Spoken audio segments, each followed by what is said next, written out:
Hey everybody, welcome back to the Preacher Boys podcast. Today I am sitting down with Dr. Diane Langberg, a psychologist with more than 50 years of experience. When Dr. Langberg first entered this field, post-traumatic stress disorder had not even been discovered yet. Just to give you a sense of how long she's been at this work and how much the field has changed over the last several decades. Dr. Langberg recently wrote a new book called When the Church Harms God's People, and Baseless Press, my friends over at that publisher, were kind enough to send me a free copy to check out for myself. And I'm really excited about this conversation for two reasons. One, I'm excited to talk to Dr. Langberg and really pull from her experience of over 5 decades in the field of psychology, her understanding of perpetrators and of how trauma affects victims in sexual abuse cases. But I'm also really excited to have her on the show because she is still coming at this from a Christian perspective. As someone who is relatively agnostic at this point and doesn't hold to any particular faith tradition, sometimes I know that the advice I give can fall on deaf ears when it comes to clergy or people in ministry or even some people in the pews. And so I'm glad she can bring her theological perspective and a Christian approach that is more likely to be heard by pastors, clergy, ministry leaders, and again, individuals in the pew. And she brings just a lot of wisdom. And so if you're somebody who doesn't regularly listen to the show, but you're tuning in, I really appreciate it. If you are a pastor, someone who's running a ministry or an organization, please take the time to listen to this episode. This episode is not one where we're debating theology. I'm not diving into a lot of, some of the personal ideology that I might have. This is purely a practical, case by case. Here's an example. What should people do in this scenario? And Dr. Langberg gives some very valuable insight that is extremely helpful. And I think it's something that's going to be really helpful to anybody who listens. So just two things. One, if you're listening to the show, thank you so much for doing it. If you are a pastor, it really means a lot to me that you are taking steps to protect your church. And if you're listening to the show and you know people who are in ministry or know people who would benefit from the information that Dr. Langberg shares in this show, please take a second to send this episode to somebody. I don't usually ask you guys on an episode because it usually feels tacky, like this video and share it with a friend. But in this particular case, if you have somebody that's constantly asking questions about how to handle a predator who was released from jail and is now looking for a church, or how to provide proper counseling to a victim of traumatic sexual abuse, this episode covers a lot of that and I think it'd be really helpful to them. So without further ado, I'll get into my conversation with Dr. Langberg, the author of When the Church Harms God's People, courtesy of Baseless Press. And I really hope you appreciate today's episode. I know I certainly did. Let's get into it.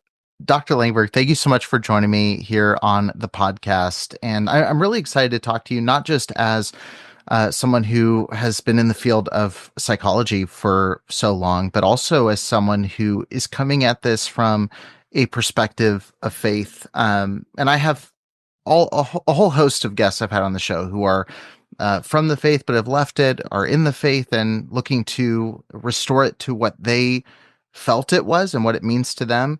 And I have some who have no interaction at all, but are seeing it as third-party observers. And so I'm really excited to get your unique perspective. First and foremost, I mean, you entered the realm of psychology in the 1970s. This is a couple years before we even had post-traumatic stress disorder as a recognized thing. More than a couple. What are some areas you've seen progress, and what are some areas you've seen like nothing's changed since I started back in the 1970s and it should have? Well, certainly things have changed. And when I quote, cut my teeth on women who were battered, women who were sexually abused, and men who were coming home from Vietnam. And they all had the same symptoms. And nobody had anything to say about that. That was the beginning of figuring out about PTSD, and that it was much broader than soldiers, but also obviously included them. And I'm the daughter of an Air Force colonel, so I know just a little bit about what things do to soldiers.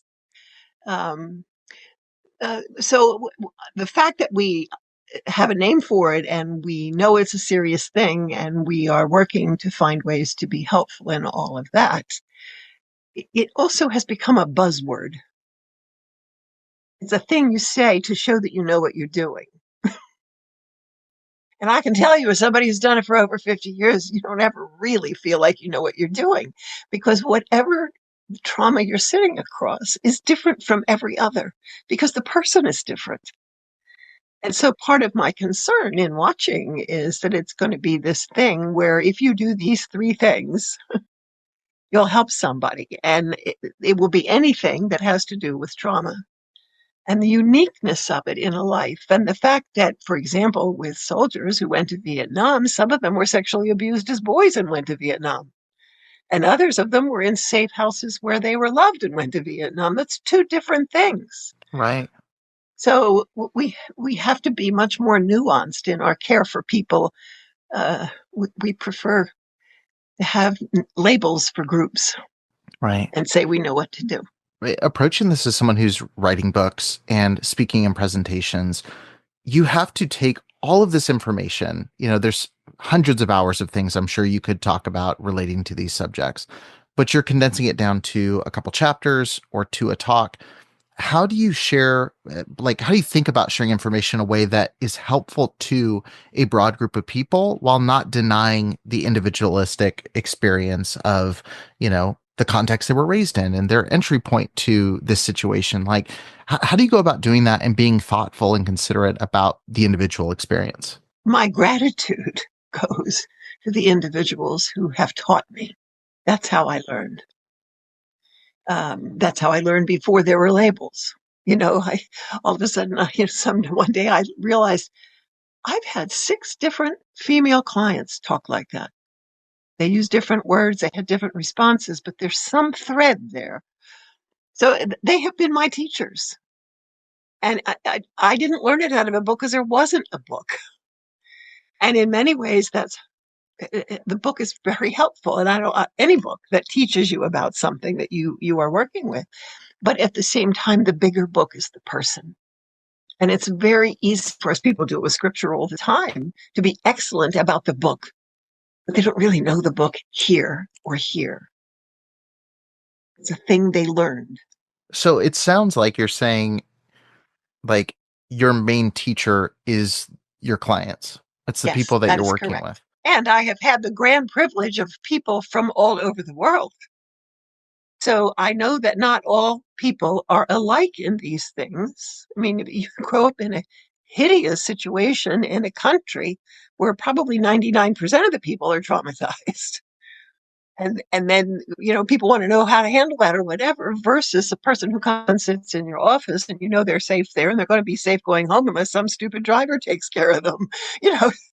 The difference is huge. Let me talk to you about the international experience, because you mentioned this briefly before I hit record, and I instantly was thinking, I need to hit record. This is a fascinating thing to think about. Very few people have had the privilege of leaving the country in general. I count myself very lucky to have been able to visit several different countries and be in different contexts. And you quickly realize the American church is not a representation of the church worldwide. But you've been doing a specific work where you're seeing that there are some of the same wounds and problems in churches like the global church as there are in the American church. What are the biggest, similarities and differences you've seen in your travels and experiences with different ministries around the world? Well, what people whatever have discovered is that trauma is universal. And in many ways, the symptoms and the damage from it are pretty universal on a basic level. But obviously, if you're in a prison camp for 25 years and never see your family again, and who knows what else has happened to you in that place, it's different than the trauma of being raped one time. I'm not saying one is better than the other or easier than the other. It's not. It's different. And I think we have often thought, okay, I've studied trauma, now I know trauma. Well, no, you don't, because the next person's going to come along and put a different outfit on it, and you'll have no idea what they're talking about. So you have to sit at the feet of the traumatized in order to learn, which is what our Lord did for us. How do you define trauma? Because we've said the word a couple times, and I've heard different people have slightly different approaches to it. How do you personally define trauma? Well, the word, if you go back to the Latin, literally means, a wound. You've been wounded. We all know from physical wounding that you can be wounded on a scale of 1 to 10 at 2, and you can be wounded at 10.5, which has no scale because it's so much. And so part of what I am concerned about is that the word trauma means something to everyone, and they forget about the nuances.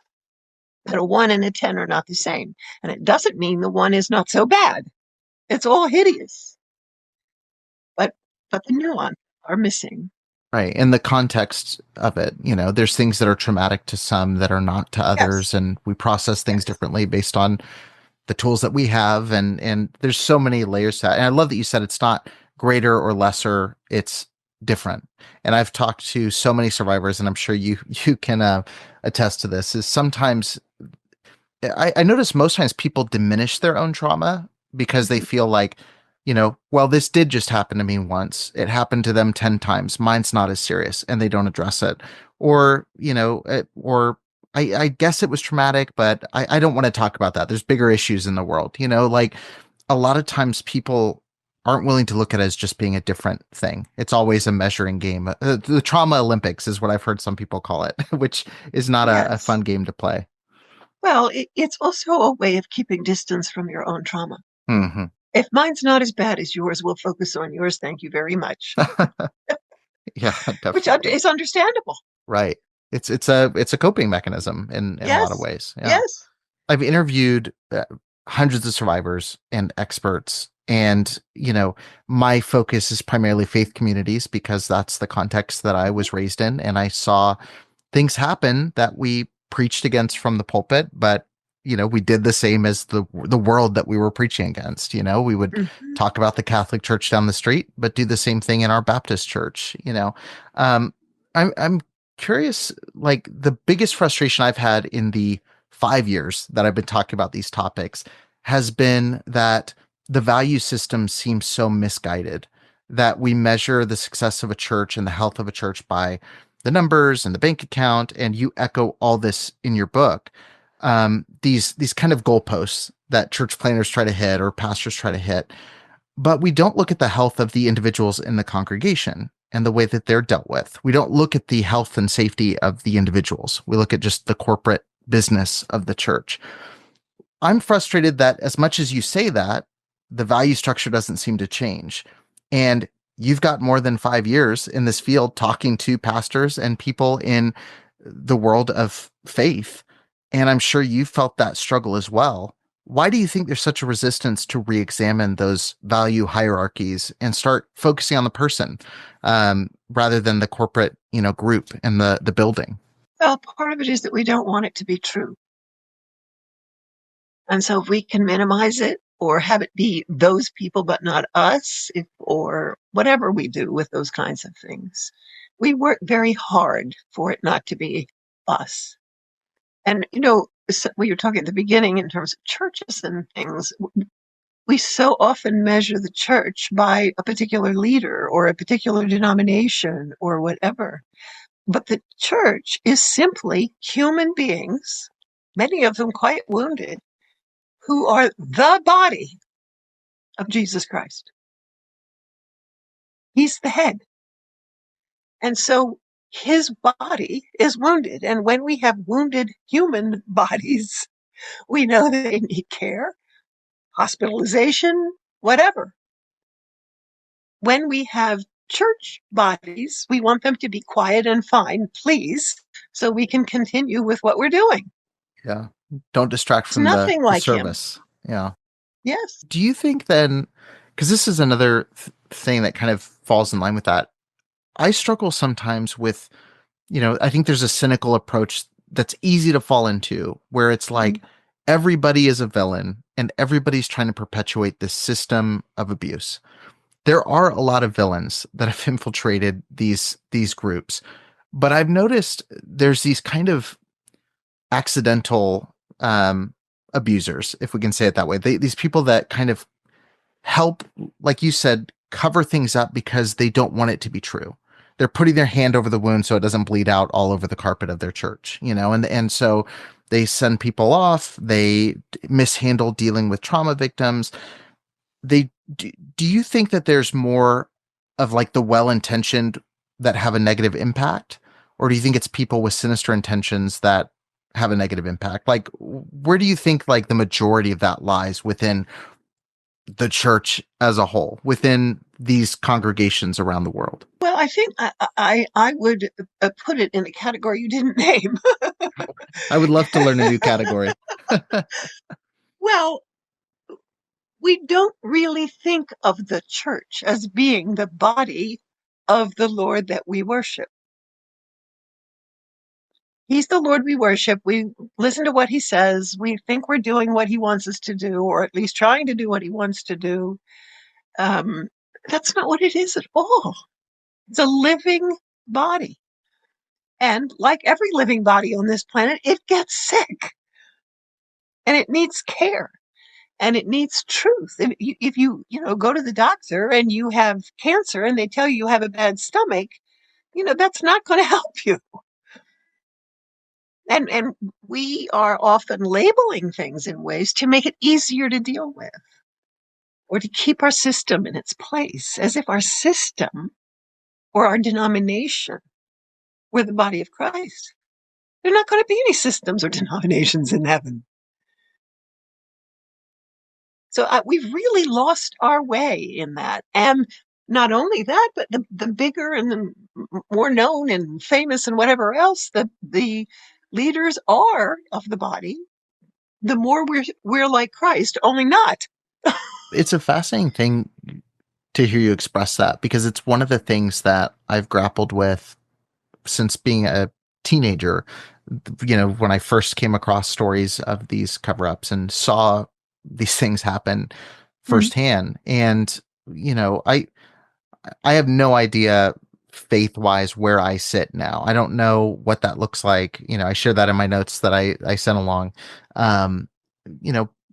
But one of the things that I always felt about the character of Jesus is, I couldn't help but not be able to shake the feeling that he would let the denomination burn to the ground and let the church run out of money if it meant protecting the individual who's been harmed. And, when you say that, like, the church is the body and there's no denominations, it seems like these attempts to protect the denomination and protect the individual church and to protect this megachurch campus, it seems like that is to try to protect something that's outside of that body. That's something that's non-essential to the body. Is that, are we thinking in the same track as far as that goes? Yes, we are. But I think the other thing we have to be wary of is becoming so anti-system that we miss the people in it. Yeah. You can do that by worshiping the system. You're really missing the people. But you can also go against the system in a way that will miss the people. We're very clever human beings. We know how to do that no matter what you give us. Right. Yeah. And that's so tricky, is that I think sometimes, like I said, it's easy to fall into the cynicism of, well, shut it down. Like we're going to come in and just close the doors and, but also like there's this, like you said, we miss the people that are still in those systems, and we forget that we too were complicit in those systems for some length of time. Most of the people who listen to the show. We also don't really look at or absorb the fact that Jesus dealt with system and individuals. And he was very unhappy with the system, which happened to be God ordained. But they weren't living according in terms of what God had told them to be in that system. But there were also those in the system who were hungry to learn and came at night. So we tend to be all or nothing people. He was not. I guess this leads directly into my next question, which is something that, like I said, you've been since the mid 70s working in this field and dealing with situations that are inherently frustrating. And I'm sure there's been many nights you feel like you're banging your head against the wall trying to understand why these things are happening. Um, how have you retained your faith? I can tell reading your book, hearing you share now, it is such a vital part of you. It is such an important thing to you. How have you stayed in it when there is such a frustration with the systems, when it feels like, you know, whether it's the Southern Baptist Convention, the Independent Fundamental Baptist Church, the Catholic, whatever denomination or branch you're looking at, it seems like the fruit is just rotten all over the place. It's like feels impossible to find something that is pure that really resonates. Well, I think, um, well, first of all, when we see rottenness in the system, our tendency is to throw it out. However, we're throwing out human beings, which if Jesus had done that with what was rotten, we wouldn't know him at all. We all get thrown out. I also think some of it comes from my life. My father was a colonel in the Air Force, paratroopers over Normandy, all kinds of things, and ended up having to leave because of disease and whatever. But he had Parkinson's, which took years for them to figure out. And I watched him deteriorate. And I watched my mother care for him beautifully. So he was a body that could not follow his head. And yet there was a person there who loved him and pursued him and cared for him when he couldn't follow his head. He couldn't get himself up out of a chair. I mean, I mentioned that in the book. And so it gave me, which I had no idea for many years, but it gave me a way of thinking that I didn't know I had. That picture has a bigger picture, and that picture is the church, which is very sick. This is no easy question to answer, but I mean, for someone who's listening to this who is either in the pew or in the pulpit of a ministry, and they're noticing the sickness, they're noticing that people are being harmed at alarming rates, and they're going, okay, I'm listening to this podcast.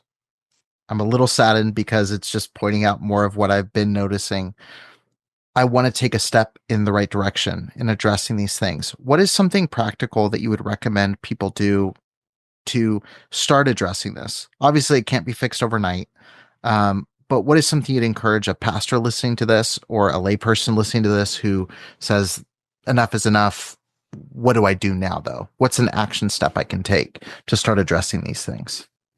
Well, if it's at all possible, and I think in most places it is to some degree, you need one or two other people. Not to do it with you or anything like that, but to know what's hurting you, why, and to walk with you. It's not an alone walk. I mean, even Jesus' disciples, he was pretty alone. But the fact is, he didn't walk alone. And so I think it's very important for people who want to engage in something like that they have someone on their right hand and someone on the left. And I've had those people in my life. One of them is my husband, but others as well, fellow therapists and things like that who are still with me.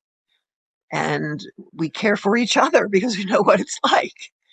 So I think that's a very important step. And I think oftentimes it's easy, particularly when you see something really messed up, to want to just step in and do whatever to try and stop it or turn the lights on but they won't hear. They'll back up and we get hurt, which we're going to get hurt anyway, but differently if we do it not alone. We need comrades for this battle. And again, you go back to Jesus and the disciples. He didn't leave them alone.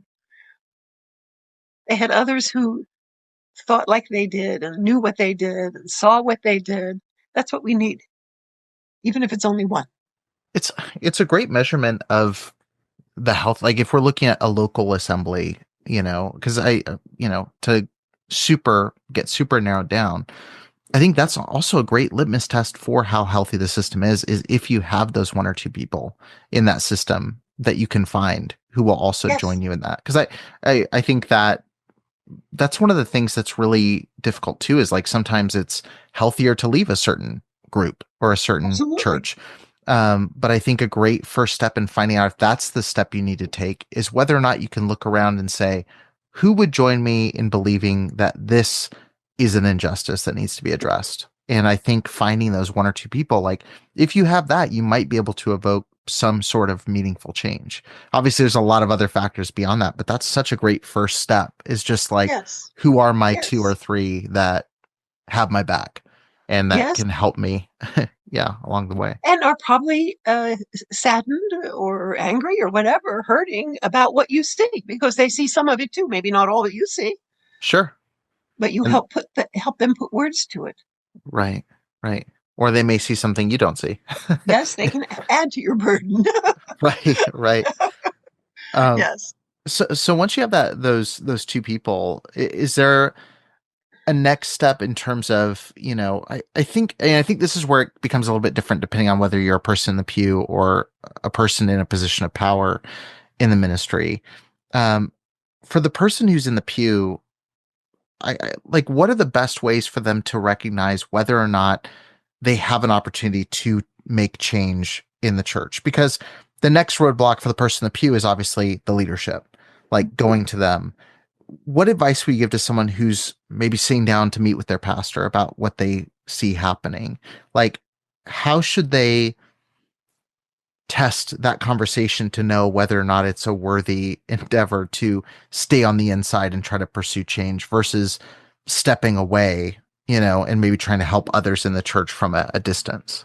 Well, first of all, I think it depends on what you know. I mean, if you know two children are being sexually abused, you don't do it slowly.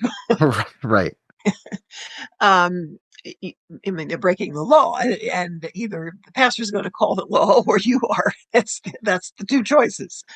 Um, so you have to differentiate, I think, by some of that.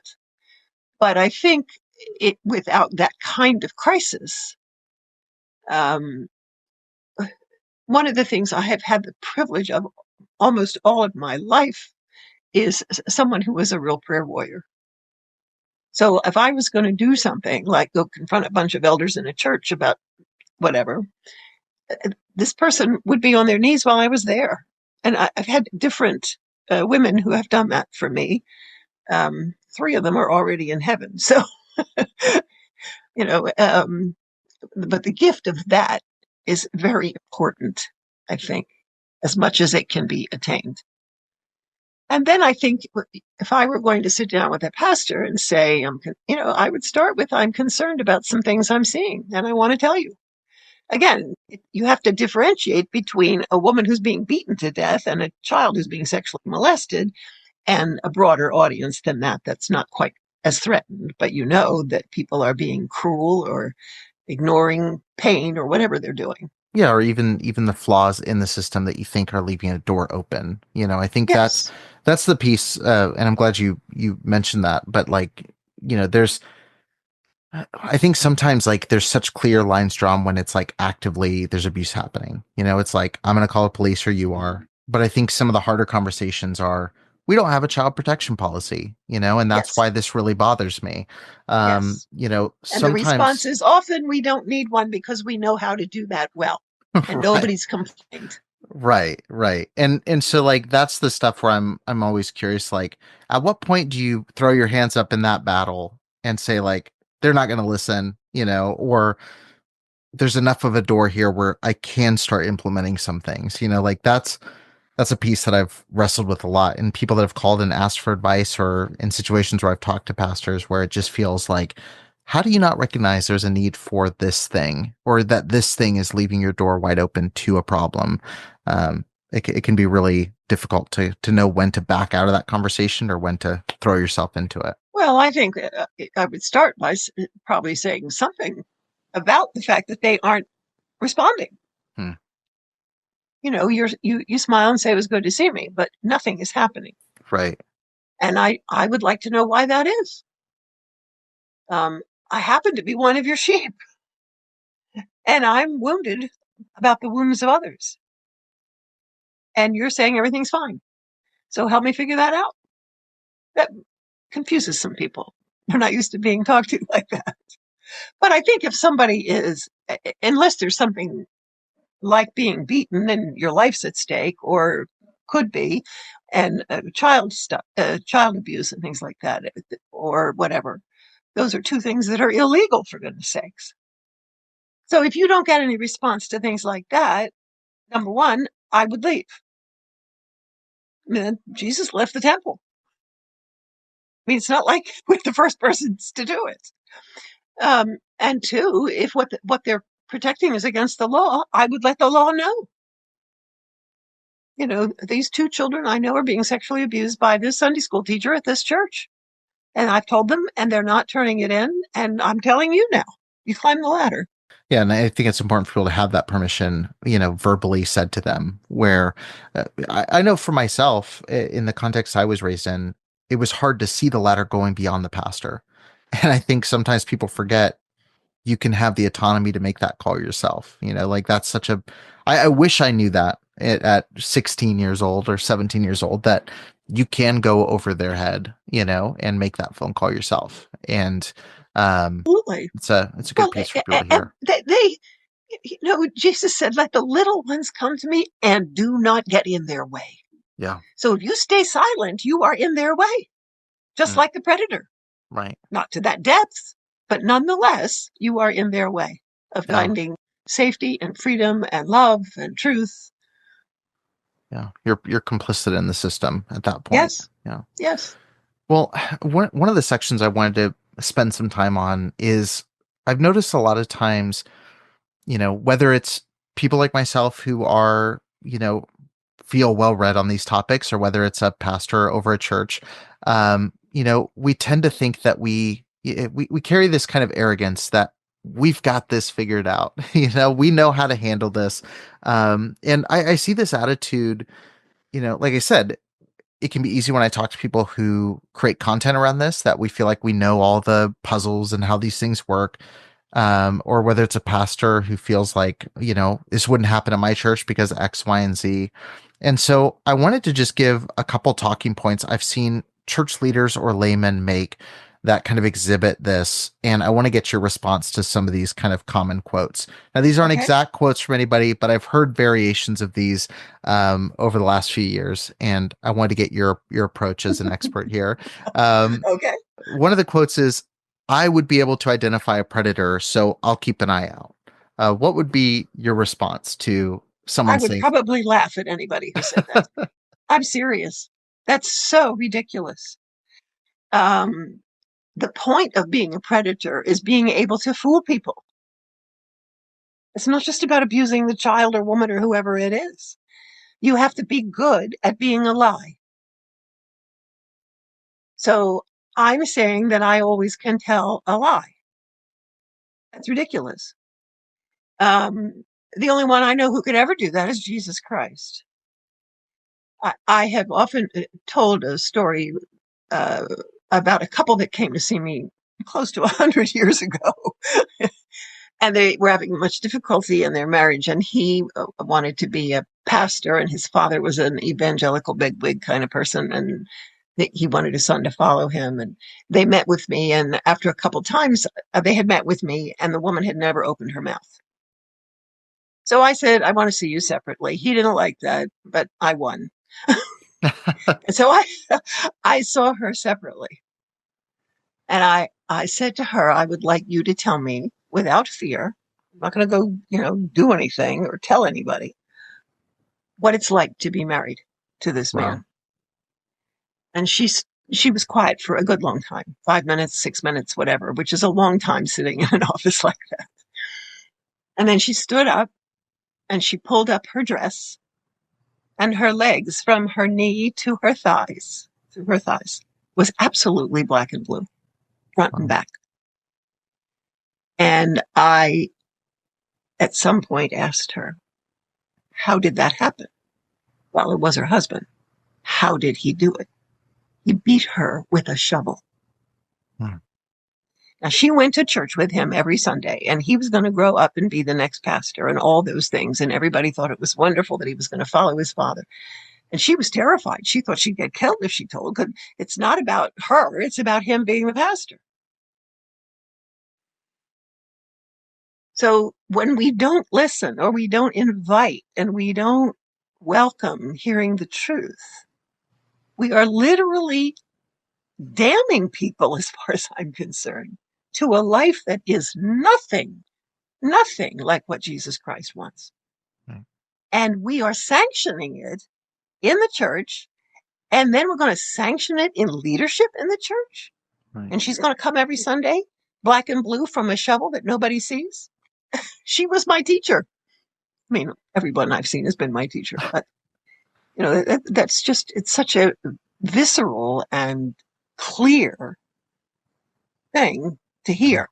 That's a great example. And it's one of the things that I quote constantly from Anna Salter's book Predators, where I think it's like page 5 of the book, and she gives the example of, basically we would recognize a predator. Surely it's not the youth pastor in the nice suit, and surely it's this, and surely it's not the person who came to check out this. Like, we would recognize this. And it's all these examples that I think run countercultural to what we grow up hearing: stranger danger, and look out for the guy in the weird van, and this. And it's like, well, what if the predator is camouflaged like predators in the wild? What if they look great and presentable? And it's one of the things where I think people get so focused looking for the odd man that sits in the back of the church who looks a little bit disconcerting. But sometimes the predator is the person who's in the polished shoes on the platform leading music, and Yes. you would never suspect them. And I echo that. I laugh when I hear people say something akin to, "Oh, I would notice. I would have known, or I'd be able to spot it." It's like, well, most experts I've talked to are the first to tell you they wouldn't be able to spot it. So with Well, and you might armchair, ask them, how would you do that?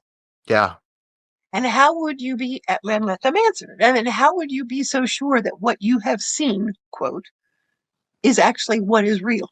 hmm, Have you ever raised a child?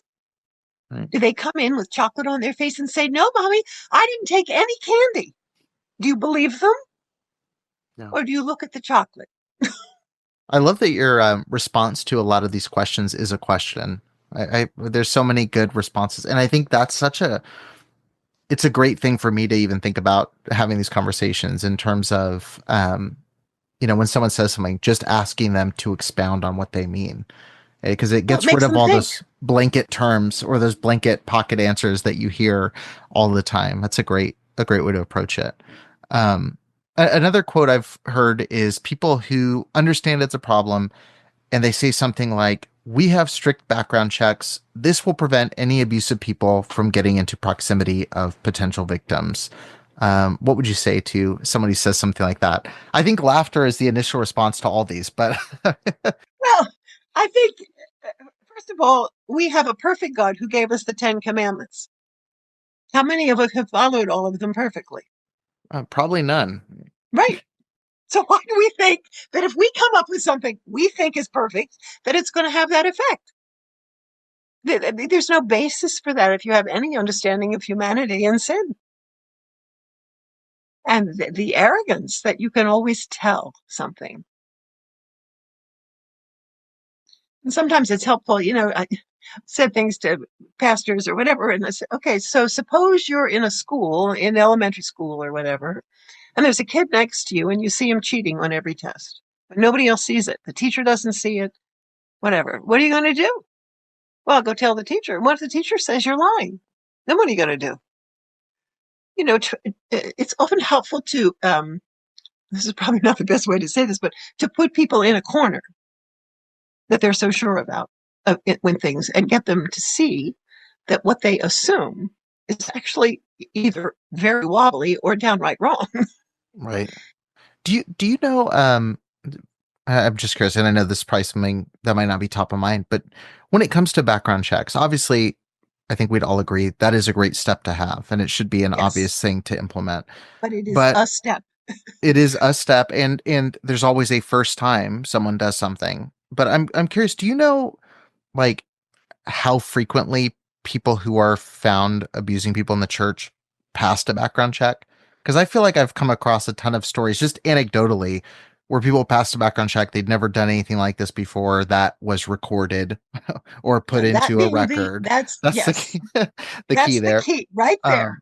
Um, um, I mean, do you know how much of a deterrent it actually is, or how often that these things happen where it is just, hey, this is the first time that it's been recorded, so the background check was not really a roadblock to them? I don't know the statistics about that. No. So, and I'm sure you can find them somewhere. Sure. Yeah. Um, Um, but when somebody is quick to tell me they're going to be fine, I'm quick to want to wait and see. I heard an example one time. It was about, I forget who the pastor was, um, but I heard it a long time ago, and the analogy I think is true in a lot of different settings. But he said, when you preach a message on the assurance of salvation, there's a line of people outside the pastor's office after the service, of people who are panicked and terrified and want to talk to the pastor and make sure that they understand the gospel and that they are a true believer. And he said, and then there's some people who exit the pew who feel confident and they leave. And he said, the people who are outside the line in the office usually aren't the people that need to be worried. It's the people that left and thought they were fine. And I think that is so applicable to so many situations where we've got this, we're fine. You probably don't. The people who are constantly worried about it and thinking about it and trying to implement new strategies are probably the ones that don't need to be as concerned and stressed, because they probably do have the right processes in place. But I think about that analogy all the time. Like the more confident you are, the more danger you're probably in 9 times out of 10. Yes, in many areas, frankly. I mean, Right. a very confident human being is probably outside the line in terms of their confidence. Right. The other thing is, I think one of the potholes in churches, and this will sound rather strange, but is when somebody has been to prison for sexual abuse of some kind. Our belief in how people can be changed blinds us. And so I've run across many situations where this guy was in prison. He abused, what, 3 children or something. And now he's home and we're welcoming him. And he became a Christian in the jail or whatever. And he loves God and all that kind of stuff. And they don't watch him. They don't watch him. And inevitably, I find out about the story because somewhere along the line, somebody saw something or a child came forward or whatever, and he had abused again. And we think we're loving them when we don't watch them. But you love your child by grabbing their arm when they want to put it in the fire. That's how you love them. And we don't seem to do that in the church with sex offenders or domestic abuse or whatever. Yeah. Well, I think that's one of the reasons it's those institutions become magnets for, like that opening of, we're going to love you Mm-hmm. unconditionally. It's a draw to someone. Yes, to people who are truly looking for that. And yes, to people who truly are trying to, you know, make recompense for their actions, you Yes, know, yes, but it's also the people who are still predators and who are looking for more access. Like, a church is a great opportunity because it's filled with people that want to give you the benefit of the doubt that you're going to be better. But the truth is, like, there are certain things that restrict you from ever being in a, unguarded situation ever again. It's one of this wasn't in the list of questions I sent, but I'm curious your take on this. Like, one of the things that fascinates me is how many circumstances I'm aware of where a church with a huge children's ministry or that's attached to a Christian school welcomes in a predator who mhm, just got out of prison, is looking to restore themselves, but they don't think to refer them to a countless number of churches that don't have any children's ministry or right, to a men's right. only support group. Um, to me, like that just seems like a blatant. I mean, I don't even know how to categorize that when I see people just say, "Hey, we've got a ton of kids here. This seems like the perfect place for you to make good and to start rebuilding your life." Well, I think we want it to be heaven, and it's not. I was, this was years ago, but I was in a prison, not in a prison, but There's a big part of your I was story I visiting didn't a know. prison and was talking with some of the men there, and there was a very large man, and he asked me what I did, and I told him, and he looked me straight in the eye, and he said, "Here's what I want you to tell them here in the prison: never let me out. I'll do it again." And he was talking about child abuse. I'll never forget that.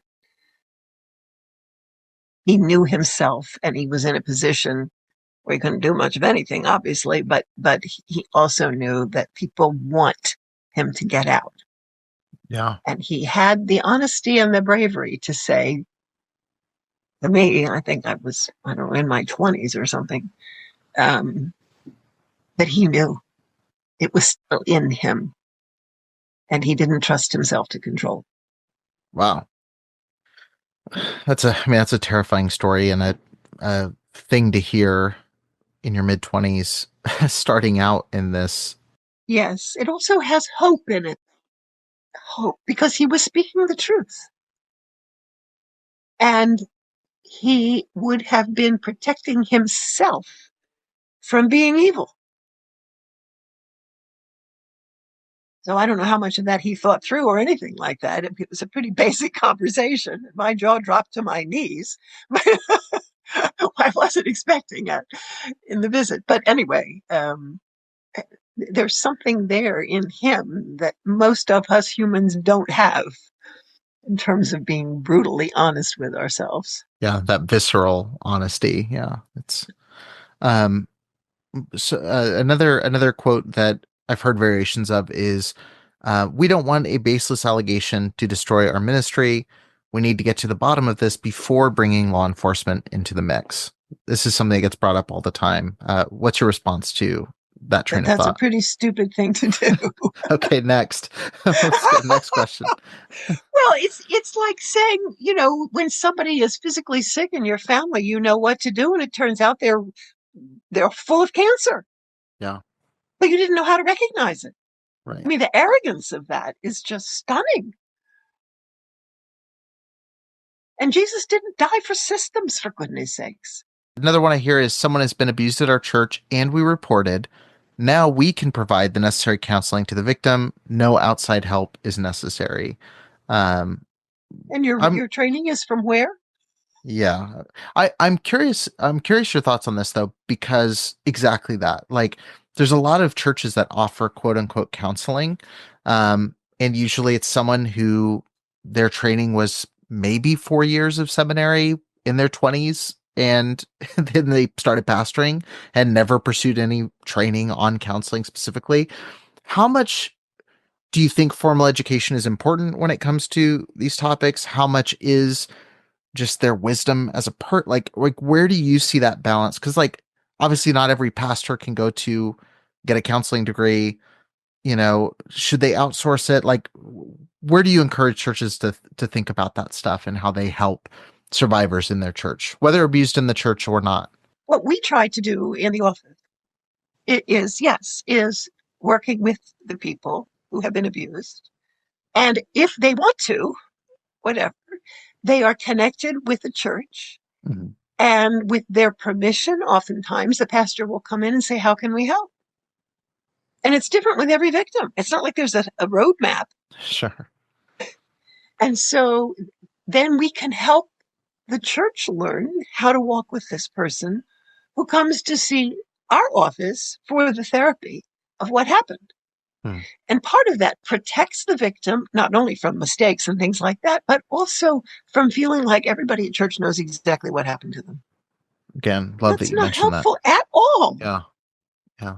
And so they can go in, and when you work with teams like that, so for example, 4 women in the church who are walking alongside a woman, whether it's sexual abuse, domestic violence, whatever, and she's also getting the professional help that she needs, there's not a better combination than that. It, it's different arms of the church. It's not like we're not the church, It's not you know? replacing, but it's supplementing, and Yes, it's yes, a cooperative kind of and situation. yes. And each is a gift of a different kind. Yeah. I think part of what churches are doing when they do that is thinking that they are the gift of all kinds. Sure. Yeah. Yeah. It's such a great approach to it. And it is something where, I definitely know that I've heard people say that where it's like, well, I don't want to tell my pastor every single detail, Of course not. And then about have him this look at thing. me on Sunday Right. morning. And then wondering when Absolutely. he preaches a certain thing, if that's about my situation or if Yes. that's, and, yeah, I think that's such a great balance of having people know the broad thing that happened and walking with you through it at the level you're comfortable with, and having a professional that you can share the gritty details with who is qualified and ready to be able to listen and process that information. That's such a great balance. Um, for let's see. And then the last one that I had written down here that I hear often is related to something you mentioned earlier, which is you have a former sex offender volunteering at the church, but they're not in the kids ministry. They're not paid staff, so it's perfectly fine. I've seen a couple situations like this where, oh, he only works in the sound booth, or he's leading music, so he's not in a kids ministry. He's where we can see him. Um, what's your response to things like that where, Does he have eyeballs? I've worked with perpetrators who have talked about going to church, and they spend the entire time in the pews following all the directions. Everybody's happy and pleased with what they're doing, and they're having sex with children in their head, and they don't know how to stop it. no. Well, you can only do that in your head for so long until it becomes action. Not to mention, why would you want to do that to somebody and have them tortured? So I've often taught churches, take church to the offender. And I've seen tremendous things come from that in the sense that, 4, 6 adults, male and female, do the church service with him once a week, which, number one, teaches them all sorts of things. And second of all, it says we love you enough to protect you from yourself. I mean, what would you do with somebody who was going to shoot themselves if you didn't help them by being with them? You would be with them. You would find other kinds of people to be with them because you don't want them to shoot themselves. We're letting these people shoot themselves. And to think that because somebody comes to Christ and genuinely does means they're going to be perfect in that area is as much as foolish as thinking because I know Jesus Christ, I'm perfect in there. I'm not perfect. There's no such thing here except him. Yeah, I think the remote church is such a good option. And also, I just as someone who has dealt with so many, you've been across the way from people who are predators, and you mentioned the compliance. I was talking to Pastor Jimmy Hinton. I don't know if you've interacted with him at all or read his book, but I've heard the name, but he reported his father and is a pastor himself and has tried to talk about these issues. And he mentioned he was talking to some expert about predators and how they interact. And he said the number one trait of predators is that they're extremely compliant. They're going to cross all the T's and dot all the I's. They're going to say, yes, ma'am. No, no, sir. Open doors for you when you walk in. They're going to do things that don't draw attention to themselves, but make them stand out as a trustworthy person. He fast forwarded and said, a couple weeks later, he was talking to someone who worked on the parole board who decided whether or not they granted parole to somebody. And he asked them, he said, what's the trait you look for to see if somebody is reformed? And the person on the parole board said, we look for compliance. Are they willing to listen to instruction?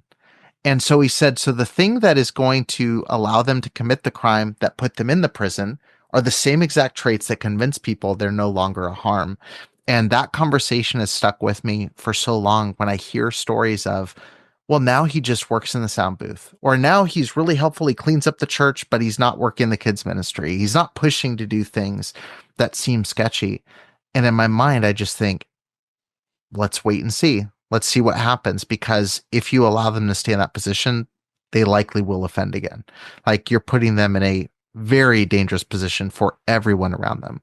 I also think we are then giving them credit for being able to measure themselves. And frankly, no human being can measure themselves accurately. The only one who measures us accurately is God.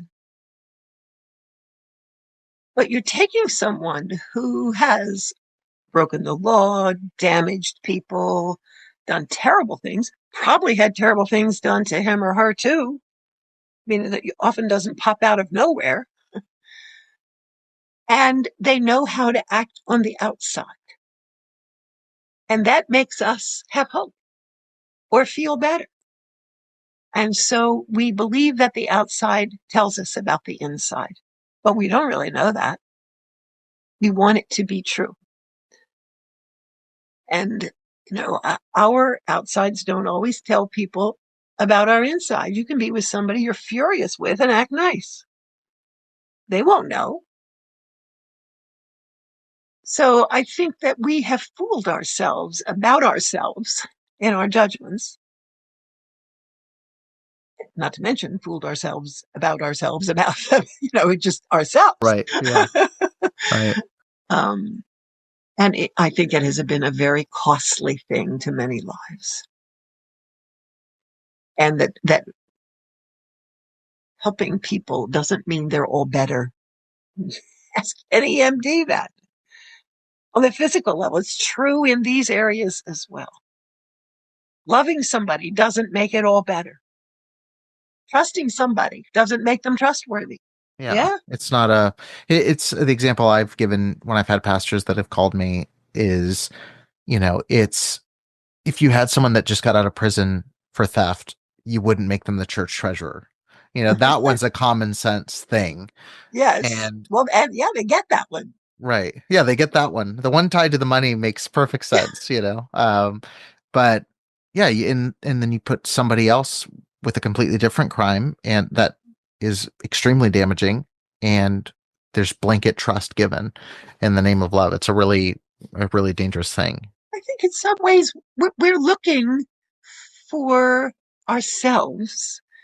I don't mean this unconsciously, but to find things that give us hope, that tell us there is a resurrection, that tell us there is a change that comes from knowing Christ. All those things which are true, but we want them to be true now, and they're not.